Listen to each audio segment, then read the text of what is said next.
Un an, et lors de maintenant ma troisième visite à l'église La Porte de la Vallée, je suis reconnaissant de ce partenariat que vous avez établi avec l'Alliance évangélique du Canada. Et à travers ce partenariat, cette alliance, qui est une alliance grandissante d'églises, d'associations d'églises et d'organismes et d'institutions d'enseignement biblique et théologique, vous contribuez à affermir le témoignage chrétien à travers le Québec et à travers le Canada. Aujourd'hui, 48 dénominations évangéliques, près de 70 organisations chrétiennes, une quarantaine d'institutions d'enseignement postsecondaire évangélique et plus de 600 églises collaborent ensemble pour faire rayonner le nom de Jésus-Christ. En fait, la mission de l'Alliance évangélique, je vous le rappelle, est d'unir les évangéliques pour bénir le Canada et le Québec au nom de Jésus. Alors, nous faisons cela ensemble, par la gloire de Dieu. Alors, merci pour cette vision que vous avez. Et à travers l'Alliance, nous rayonnons aussi au niveau international, à travers l'Alliance évangélique mondiale qui représente 600 millions de chrétiens évangéliques répartis dans 129 pays. Depuis ma première rencontre, mes premiers échanges avec Frère Liboiron, il y a quelques années, maintenant 3 ans, et à travers mes contacts avec vous, je constate clairement que l'Église La Porte de la Vallée a à cœur de rayonner pour Christ, a à cœur de faire connaître le nom de Jésus-Christ, a à cœur d'être sel et lumière et de faire une différence. Et cela honore profondément notre Dieu, notre Seigneur Jésus-Christ. Nous sommes appelés justement à avoir cette influence. Et la Bible nous présente en fait comme étant des citoyens de 2 royaumes, n'est-ce pas? J'ai un passeport canadien qui m'identifie comme citoyen canadien et qui est utile lorsqu'on voyage. Mais j'ai aussi une autre citoyenneté. Nous avons une autre citoyenneté. Comme Paul dit en Philippiens 3, nous sommes concitoyens des cieux. Nous sommes citoyens du royaume de Dieu, ce royaume éternel. Et en tant que citoyens de ces 2 royaumes, nous avons aussi des obligations dans ces 2 royaumes. Et c'est pourquoi ce matin, j'aimerais vous entretenir, vous parler dans mon message du thème suivant, rendre à César ce qui lui appartient, le croyant face aux autorités civiles.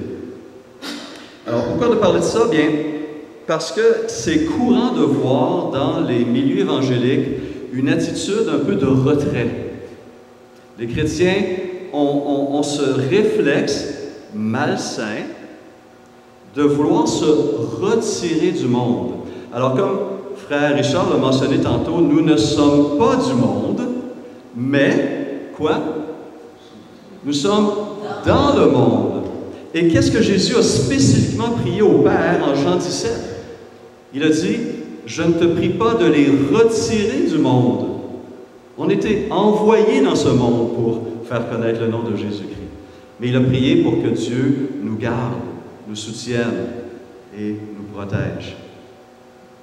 Et donc, nous avons un devoir d'interaction, un devoir pour bénir, pour faire une différence et pour faire connaître Jésus-Christ. Alors, quelles sont les responsabilités du croyant face à cette société dans laquelle le Seigneur nous a plantés? Quels sont nos devoirs et nos responsabilités envers ceux qui sont élevés en dignité, nos autorités politiques? Eh bien, la Bible nous présente essentiellement 4 devoirs fondamentaux. Premier texte, Romains 13, versets 1 à 7, et ensuite 1 Pierre 2, 11 à 17, qui nous présente un premier devoir que les citoyens chrétiens ont envers leurs autorités, et dit simplement, c'est de se soumettre aux autorités civiles et de les respecter. Romains 13, 1 à 7. La parole de Dieu dit ceci. que chacun se soumette aux autorités qui nous gouvernent, car toute autorité vient de Dieu et celles qui existent ont été établies par Dieu. C'est pourquoi celui qui s'oppose à l'autorité résiste à l'ordre que Dieu a établi, et ceux qui résistent attireront une condamnation sur eux-mêmes. En effet, verset 3, on n'a pas à craindre les magistrats quand on fait le bien, mais quand on fait le mal. Veux-tu ne pas avoir à craindre l'autorité? Fais le bien et tu auras son approbation, car le magistrat est serviteur de Dieu. Imaginez, le magistrat est serviteur de Dieu pour ton bien.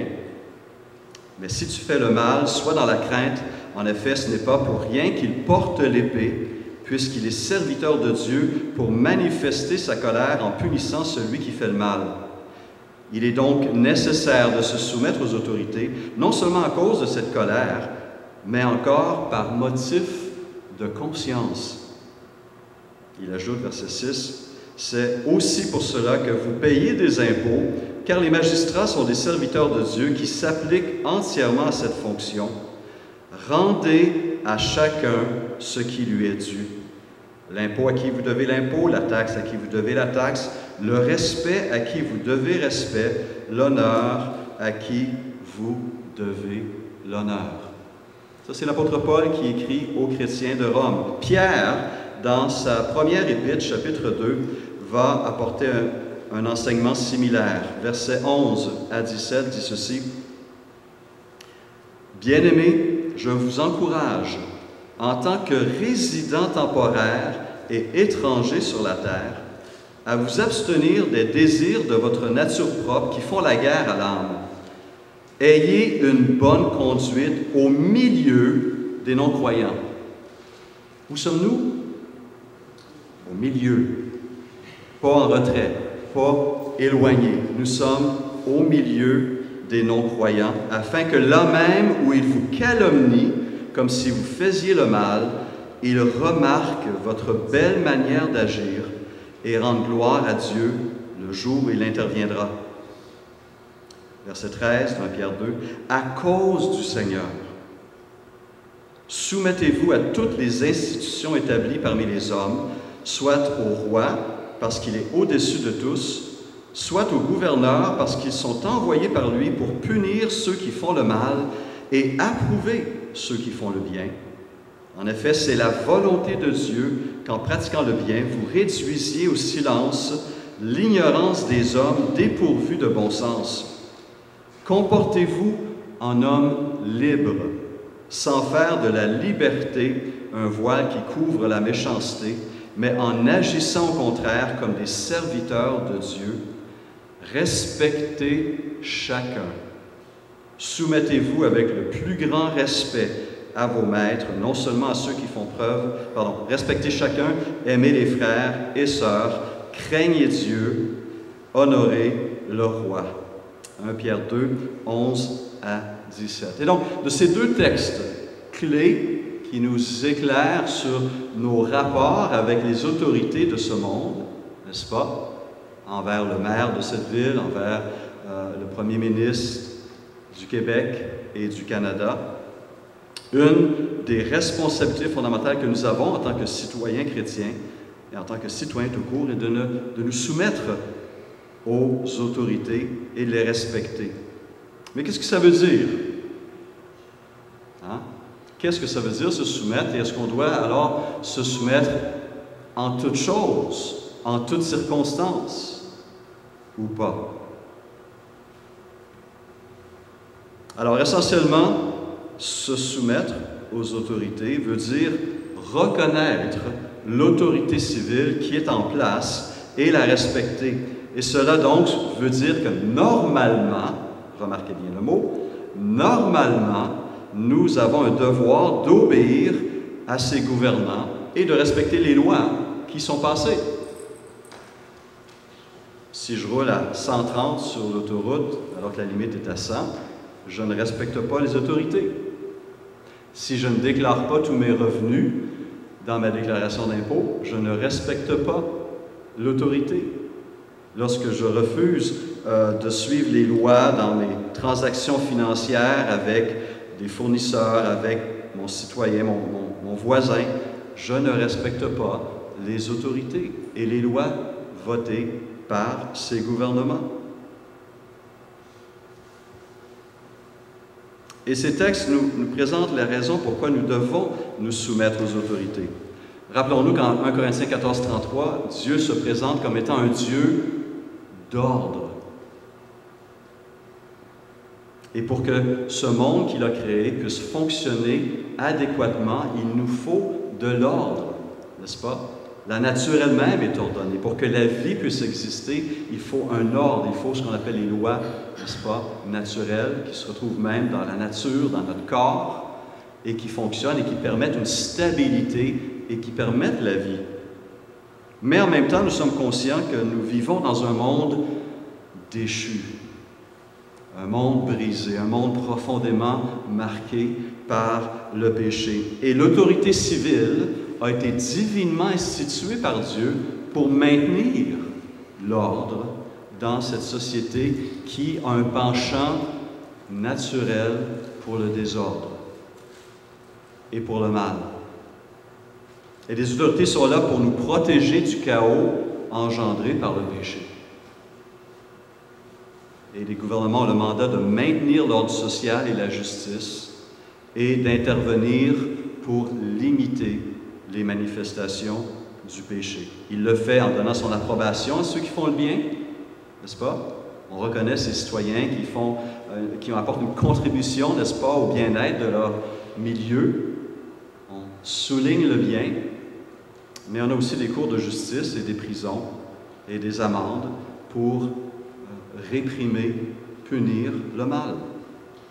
Cela fait partie aussi de l'ordre que Dieu désire dans sa société. Le magistrat a agi aussi en tant que force de dissuasion. Lorsque Romains 13 dit « Ce n'est pas pour rien qu'il porte l'épée », mais l'épée n'était pas simplement symbolique. On comprend ça, n'est-ce pas? On a des forces policières qui portent des armes. On a des armées qui sont équipées. Il faut parfois utiliser la force pour limiter le mal. Nous devons aussi nous soumettre aux autorités, aux magistrats, aussi, écrit Paul, parce qu'ils sont, avez-vous remarqué le terme « serviteurs de Dieu » ? Et savez-vous quelle est l'origine, le mot en grec pour serviteur? Diakonoi. Ça vous fait penser à un autre mot en français? Diacre. Littéralement, c'est le même terme qu'on utilise pour un diacre dans l'Église, un serviteur, un ministre, diakonoi. C'est le même terme que Paul utilise pour décrire ceux qui sont élevés en autorité dans notre société. Ce sont des ministres de Dieu, écrit l'apôtre Paul. Ils ne sont pas conscients, n'est-ce pas? Ils ne sont pas conscients de ce rôle-là, mais malgré tout, par leur fonction, ils sont des serviteurs de Dieu puisqu'ils travaillent à soutenir cette société civile. C'est pourquoi ceux qui remplissent une fonction publique méritent beaucoup plus que nos blagues, parfois désobligeantes, contre eux. N'est-ce pas, les blagues qu'on peut faire contre des fonctionnaires? On est bon pour se plaindre ou se moquer, mais ces gens-là accomplissent un rôle qui est essentiel pour notre bien-être. Et ils ont besoin aussi d'être reconnus et d'être soutenus à travers notre témoignage et nos paroles. Parce qu'il faut l'admettre, l'attitude dominante au Québec, c'est l'irrespect, le manque de respect, le mépris même parfois, envers ceux qui sont en autorité. Et croyez-moi, ce n'est pas facile de servir dans de telles conditions. Tout ce qui se lit, tout ce qui se dit, entre autres sur les réseaux sociaux, contre nos gouvernants, le premier ministre, les ministres, nos députés, nos maires, nos conseillers, c'est extrêmement lourd de servir son prochain dans un tel climat. Et plusieurs veulent faire le bien, plusieurs veulent bénir, je n'utiliserai pas ce terme-là bien sûr, veulent faire le bien pour leur milieu de vie. Ils ont vraiment à cœur de changer les choses pour le bien. Ils ne font pas toujours bien eux-mêmes, mais plusieurs désirent des changements positifs. Et lorsque derrière eux, leurs concitoyens ne font que les mépriser, les accuser, les traiter de toutes sortes de choses, c'est extrêmement lourd. Aussi entre eux aussi. J'aime cette mise en garde de l'Ecclésiaste. Vous connaissez Twitter? Hein? Ce réseau social, Twitter, c'est l'image de quoi? Un oiseau. Ecclésiaste 10:30.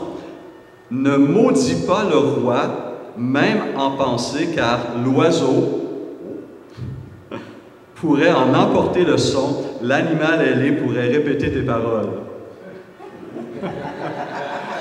Attention parce que il y a des oreilles qui entendent.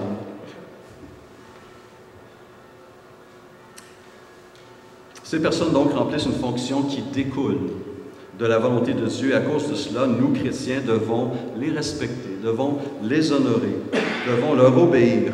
Mais, est-ce que ce devoir est absolu? Qu'est-ce que vous en pensez? Non. Pourquoi? Parce qu'on est conscient que ces autorités sont aussi des êtres humains marqués par le péché, et l'histoire nous le montre abondamment que ceux qui sont au pouvoir, la tentation d'utiliser ce pouvoir pour leur propre bien est fort. Et eux aussi ont besoin d'être redevables. Et dans le système démocratique, on est particulièrement béni parce qu'on peut changer de gouvernement tous les 3 ans, tous les 4 ans si on veut, n'est-ce pas? On a un pouvoir que les citoyens du temps de Paul ou de Pierre n'avaient pas. Donc, sachant que les gens peuvent utiliser leur pouvoir de façon abusive, nous avons aussi des devoirs d'intervention lorsqu'il y a une opposition à la volonté de Dieu chez ceux qui sont élevés en autorité. Le théologien R.C. Sproul déclare ceci: « Si les autorités civiles ordonnent quelque chose que Dieu interdit, ou interdisent quelque chose que Dieu ordonne, nous devons désobéir. » On comprend ça, hein? C'est clair. Donc la soumission n'est pas une obéissance aveugle ou un accord absolu avec tout ce que fait nos gouvernements. Et sur ce point, savez-vous, dans la Bible, on a plusieurs exemples de désobéissance civile. Quelqu'un pourrait en mentionner un ou deux, peut-être? Un des premiers mentionnés, je vous ramène loin dans l'histoire d'Israël, Exode, chapitre 1. En Exode, chapitre 1, qu'est-ce qui se passe?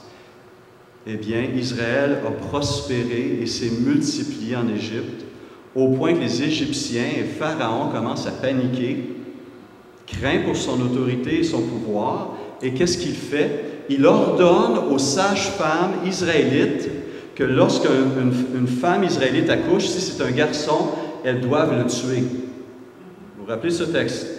Exode 1. Qu'est-ce que ces sages-femmes israélites ont fait? Elles ont désobéi au roi. Elles n'ont pas mis à mort les enfants mâles nés de ces femmes israélites. Pourquoi?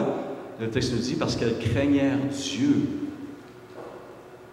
plus que Pharaon.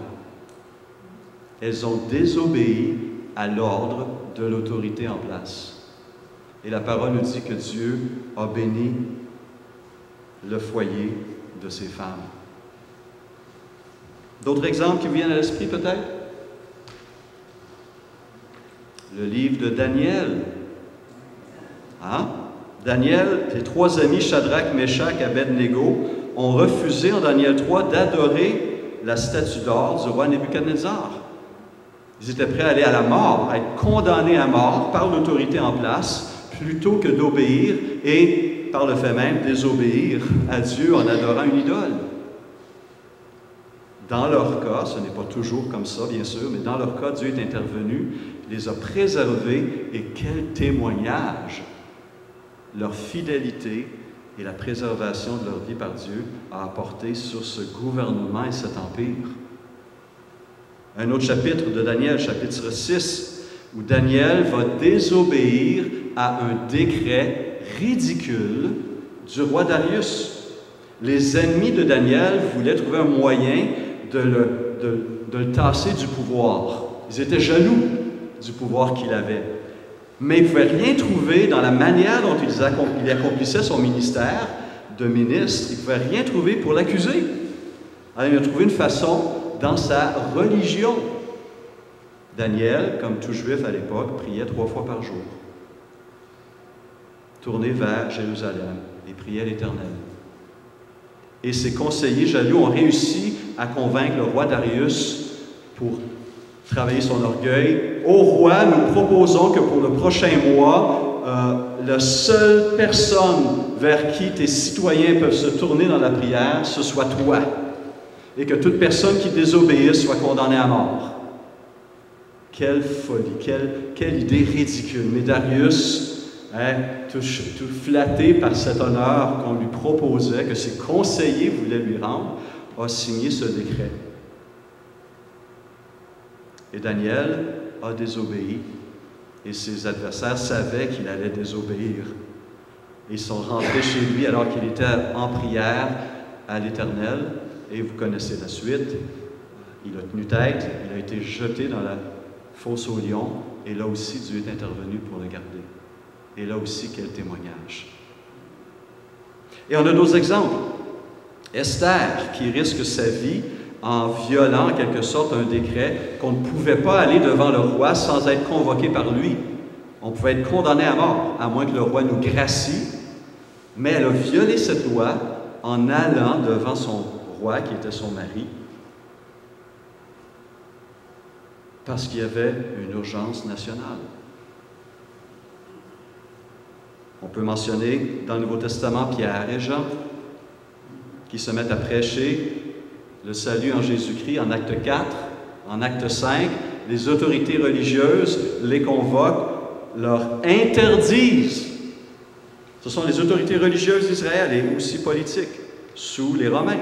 On leur interdit de prêcher le nom de Jésus-Christ.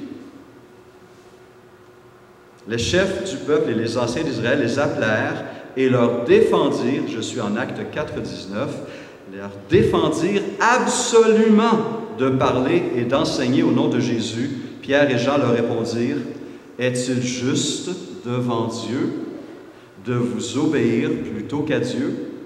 À vous d'en juger, car nous ne pouvons pas ne pas parler de ce que nous avons vu et entendu. » Et ils retournent, ils se mettent encore à prêcher. On les arrête une deuxième fois, et acte 5, 29, Pierre répondit ainsi que les autres apôtres, « Il faut obéir à Dieu plutôt qu'aux hommes. » Lorsqu'il y a l'opposition des commandements de Dieu et des commandements des hommes, on obéit Dieu. Il est notre roi des rois, c'est lui qui est au-dessus de tous les rois, de tous les gouverneurs, de tous les premiers ministres, de tous les présidents. Mais autrement, nous avons un devoir d'obéissance, de soumission et d'honneur. Mais ça ne se limite pas là. C'est une première responsabilité que nous avons, mais qui doit être aussi éclairée par la parole de Dieu. J'en ai une deuxième que vous aimez certainement un peu moins encore. Paul en a fait allusion en Romains chapitre 13. Payer ses impôts et ses taxes est aussi un devoir de tout citoyen et de tout citoyen chrétien. Pourtant, la parole mentionne clairement que nous avons des devoirs aussi envers César. N'est-ce pas? En Genèse 41, Dieu va inspirer Joseph un plan de redressement économique qui va sauver l'Égypte, mais pas seulement l'Égypte, mais tout le croissant fertile, et à travers lui, sa propre famille qui va immigrer en Égypte et prospérer. Dieu a inspiré à Joseph un plan économique sur 14 ans. On se rappelle, 7 années de vaches grasses, 7 années de vaches maigres, et durant ces années de vaches grasses, Joseph recommande, conseille à Pharaon d'imposer, tenez-vous bien, une taxe de 20% sur tous les produits du pays. Et c'est ce qui a sauvé non seulement l'Égypte, mais tout le croissant fertile, parce qu'ils ont réussi avec ces taxes à amasser des réserves qui ont permis de nourrir le peuple durant les 7 années de vaches maigres. De là que vient cette expression. Et on sait qu'au 1er siècle, le gouvernement romain imposait toutes sortes de taxes. Et lorsqu'on a voulu prendre Jésus au piège, n'est-ce pas, devons-nous payer le tribut dû à César? Quelle était sa réponse? Rendez à César ce qui appartient à César. Donc, sous-entendu, il y a des choses qui appartiennent à César, mais aussi rendez à Dieu ce qui appartient à Dieu. Alors, au Québec, c'est presque un sport national de se plaindre, n'est-ce pas, qu'on est l'endroit le plus taxé, non seulement au Canada, mais en Amérique du Nord. Et c'est vrai, mais ce n'est pas une constatation complète. Il faut aussi mentionner que près de la moitié des Québécois ne payent pas d'impôts, grâce aux déductions, aux crédits de toutes sortes. C'est une autre réalité qu'on mentionne moins souvent. Mais qu'on aime ou qu'on n'aime pas, les impôts demeurent une nécessité pour une société civile organisée. Nos gouvernements nous fournissent toutes sortes de services qui parfois craquent un peu. Hein? Dans le moment, on passe par des temps un peu difficiles à travers les services à la population, à travers les soins de santé, l'éducation. C'est une période particulière pour le Québec et pour le Canada et pour, jusqu'à un certain point, l'Occident aussi. Ce n'est pas une population vieillissante, des besoins qui augmentent, moins de gens pour répondre aux besoins. On vit un temps difficile et notre société, notre gouvernement a besoin de nos prières et peut-être de solutions qui peuvent venir de nos milieux. Mais ces services existent encore. Protection civile, police, armée, cour de justice, prison, soins médicaux, éducation, transport, aqueduc et égouts. Ah, oui, on a eu un bris d'eau chez nous il y a 3 semaines. On est reconnecté depuis avant-hier seulement. On apprécie ces services-là. Hein? Essayez de... Je ne sais pas si vous avez connu la noirceur de 2007-2008. Hein, on a été dans notre coin à nous, on vivait dans le Triangle Noir, 1 mois sans électricité en plein hiver. C'était pas intéressant trop. Hein? Quand on a été branché, on s'est réjoui. On a une richesse et on a ces services et nous sommes bénis au Québec. Et c'est grâce à nos taxes et nos impôts que toutes ces choses peuvent être payées. Romains 13, je le répète, rappelle aussi ses obligations, n'est-ce pas? C'est aussi pour cela, verset 6, que vous payez des impôts, car les magistrats sont des serviteurs de Dieu qui s'appliquent entièrement à cette fonction. Luc 10, 17, l'ouvrier mérite son salaire. Le fonctionnaire aussi mérite son salaire pour le travail qu'il accomplit. Et donc, on reconnaît et on doit reconnaître qu'il y aura une grosse différence entre la réduction de notre fardeau fiscal et l'évasion fiscale, n'est-ce pas? L'un est légalement permis, l'autre, l'évasion fiscale, c'est illégal. En tant que citoyens de ce monde, nous avons ces obligations. Troisièmement, nous avons aussi un devoir de participer à la vie civile. Je vous rappelle ce texte auquel j'ai fait allusion, en Romains 5, versets 13 à 16. Vous êtes le sel de la terre. Mais si le sel perd sa saveur, avec quoi la lui rendra-t-on? Il ne sert plus qu'à être jeté dehors et piétiné par les hommes. Vous êtes la lumière du monde. Une ville située sur une montagne ne peut pas être cachée. Et on n'allume pas non plus une lampe pour la mettre sous un seau, mais on la met sur son support et elle éclaire tous ceux qui sont dans la maison. Que de la même manière, votre lumière brille où? Devant les hommes, afin qu'ils voient votre belle manière d'agir et qu'ainsi ils célèbrent la gloire de votre Père céleste. À travers notre vie vécue devant les hommes, à travers notre vie de bonnes œuvres, pas pour être sauvés, mais parce que nous avons été sauvés, n'est-ce pas? Éphésiens, on aime rappeler qu'on n'est pas sauvés par les œuvres, mais le verset 10 qui dit « Car nous sommes son ouvrage, ayant été créés en Jésus-Christ pour de bonnes œuvres que Dieu a préparées d'avance afin que nous les pratiquions. » N'est-ce pas? On a la vie doit produire de belles choses. Encore plus la vie de l'esprit dans ce monde qui a terriblement besoin de cette vie de l'esprit et de ces changements qu'elle apporte. Mais pour faire référence à ce que je disais au début de mon message, on raconte l'histoire d'un sondeur d'opinion qui devait poser la question suivante aux gens qu'il croisait. Quel est, selon vous, le plus grand problème dans notre pays, dans notre province, ou peut-être dans notre ville? Est-ce l'ignorance ou l'apathie? Et une réponse que quelqu'un lui a donnée, « Je ne le sais pas, puis je m'en fous. » Ignorance et apathie. Ce citoyen reflétait ces deux choses. Beaucoup de Québécois, beaucoup de Québécoises vont être reconnus par ce genre d'attitude où on se retire, on vit en retrait, on se plaint, mais on ne propose aucune solution et on ne fait rien pour changer les choses. Comme diraient nos enfants, assume à ce moment-là. Assume.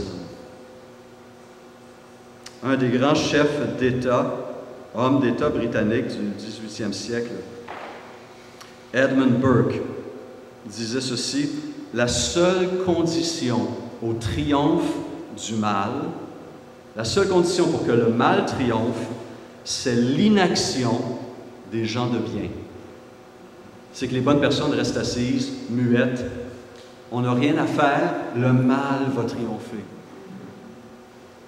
C'est pourquoi que vivre pour Christ, c'est vivre à contre-courant.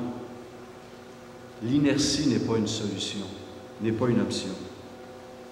J'aime la version parole vivante de Tite 3.1 qui dit ceci. « Rappelle à tous qu'ils ont à se soumettre à l'autorité de leurs gouvernants en obéissant aux lois, qu'ils soient prêts à collaborer à toute entreprise honorable visant à l'utilité commune. » Intéressant comme traduction, n'est-ce pas? Qu'ils soient prêts à collaborer à toute entreprise honorable visant à l'utilité commune. Toute œuvre qui contribue au maintien de la paix, de la sécurité, de la stabilité, de l'ordre est une bonne chose. Et croyez-le ou non, chaque voix compte. Chaque voix compte. J'ai été pendant quelques années membre d'Amnesty International. Et à cette époque-là, je faisais partie de ce qu'on appelait à l'époque, je ne sais pas si ça existe encore, des groupes d'adoption. C'était des citoyens comme vous et moi qui avaient à cœur de se réunir régulièrement et qui adoptaient des prisonniers d'opinion en Haïti, au Congo, ailleurs, dans d'autres régions du monde. Et ce qu'on faisait à ce moment-là, on écrivait des lettres aux autorités de ce pays et on appliquait, on demandait à ce pays, à ses gouvernants, de respecter non seulement leurs propres lois, mais les lois internationales, parce qu'ils avaient emprisonné injustement, de façon illégale, injuste, des hommes et des femmes qui ne faisaient qu'exprimer leur opinion, mais parce qu'elle était contraire à celle des autorités, on les mettait en prison. On écrivait aussi à nos autorités canadiennes pour qu'elles fassent pression. Croyez-le ou non, croyez-le, on a contribué à la libération de prisonniers à travers ce moyen tout simple. Nos lettres à l'époque faisaient une différence. Faisaient une différence. Nous avons une influence plus grande qu'on le pense. Alors maintenant que nous sommes chrétiens et que nous avons la prière et bien d'autres ressources aussi, notre influence peut être encore plus forte si on veut bien l'utiliser, la mettre en pratique. Et appliquer dans un contexte démocratique comme le nôtre, ces paroles de Paul attribuent une plus grande responsabilité aux chrétiens d'aujourd'hui. Parce que justement, nous, contrairement à eux, on peut changer le gouvernement tous les 4 ans. On a le pouvoir. Est-ce qu'on l'utilise sagement, intelligemment? Et on se rappelle, encore une fois, dans la Bible, nous avons beaucoup d'exemples de croyants qui étaient profondément impliqués dans leur société de l'époque, dans les gouvernements même païens. J'ai mentionné tantôt Joseph, n'est-ce pas? Joseph en Égypte, d'un esclave étranger emprisonné du jour au lendemain, connaît la plus grande promotion de toute la Bible. Il devient le premier ministre d'Égypte et va sauver cette nation d'une crise naturelle, d'une sécheresse incroyable qui va affecter toute la région pendant 7 ans. Il était dans un gouvernement païen, celui de Pharaon, et a changé le cours de l'histoire de la région. Pensons à des hommes comme Samuel, Élie, Ésaïe, Amos, et les prophètes qui ont confronté les autorités au pouvoir, lorsque ces autorités abusaient de leur pouvoir ou passaient des lois iniques, méchantes, mauvaises, injustes. Pensons à Daniel, que j'ai mentionné tantôt, qui a servi, je crois, ces 4 rois différents. D'abord des rois babyloniens, ensuite des rois mèdes et perses. Pendant des décennies. Pensons à Néhémie, qui a été un ministre dans le gouvernement Artaxerxès, le gouvernement le plus puissant de son temps, et il a utilisé sa position pour bénir le peuple de Dieu. Il a risqué sa vie en se présentant devant le roi d'une certaine manière, vous lirez ça dans le livre de Néhémie, au risque de sa vie, pour demander une faveur au roi, faveur que Dieu lui a accordée. Pourquoi, dit le livre de Néhémie? Non pas parce que simplement Néhémie était une bonne personne, mais parce que la bonne main de son Dieu était sur lui. Dieu était avec lui dans